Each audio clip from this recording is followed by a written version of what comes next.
This video follows on from the two previous videos titled Carrot Stretches and Carrot Stretches Video 2.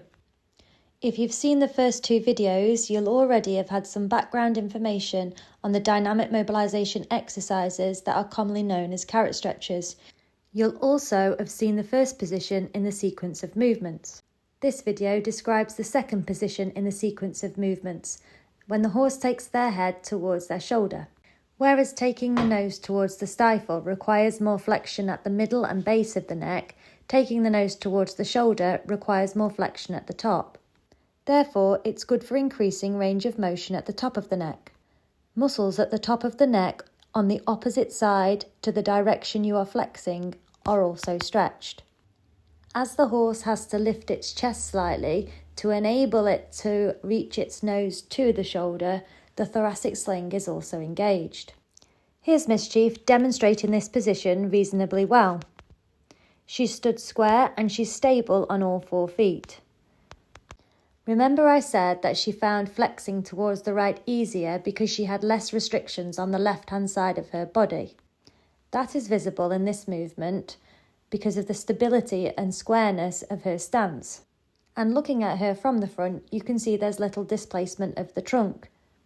In this direction, she is able to engage her thoracic sling, lift her chest and take her nose towards her shoulder without leaning in the opposite direction. However, if we take her nose towards the left shoulder, you can see there are some clues that tell us she doesn't find this as easy. First of all, she's no longer standing square. She's taken her left foot backwards a step to try and help her get to the lick. In the second clip, she's also altered her limb position to try and make the movement more easier for herself. This time she's taken the left foot forwards. This now allows her to push out through the right shoulder and displace the trunk slightly, meaning that she doesn't have to engage the thoracic sling as much to lift the chest. So let's compare this with Elsa. Although her neck is on the shorter side, she has been doing this movement for longer. She also regularly carries out pole exercises and other stable exercises which require her to engage her thoracic sling. This means that, as you can see in the video, she's good at lifting her chest and bringing her nose to the shoulder. There is very little displacement of the trunk and her limbs remain stable. Let's compare that to her turning towards the right, which is the side she finds more difficult. Here she has the right foot back slightly, which makes her push out through her left shoulder as she's unable to engage her thoracic sling and lift her chest as easily in that position. If we correct that, the position improves. However, she's not as comfortable as she is when turning towards the left, and after a few seconds she begins to push out through her left shoulder slightly.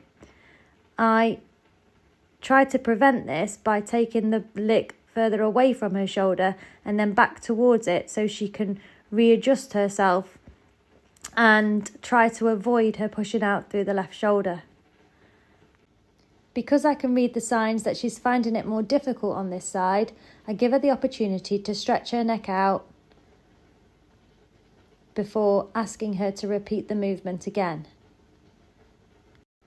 By giving her this break, she's able to reset, and when she tries the movement again, she is more successful. So, just to recap, taking the nose towards the shoulder during the dynamic mobilisation exercises helps to increase range of motion at the top of the neck. When carrying out the exercise, you are aiming for your horse to maintain a square stance position in the forelimbs. This encourages them to engage their thoracic sling. You are also aiming to prevent displacement of the trunk or leaning through the opposite shoulder. If your horse does this, it suggests that they are finding the movement in this direction a little more difficult. Therefore, allow them to move out of the stretch and reset to start again and build up the length of the stretch over time. If you found this video useful, look out for Carrot Stretches Video 4 when we look at the next position in the sequence of dynamic mobilisation exercises.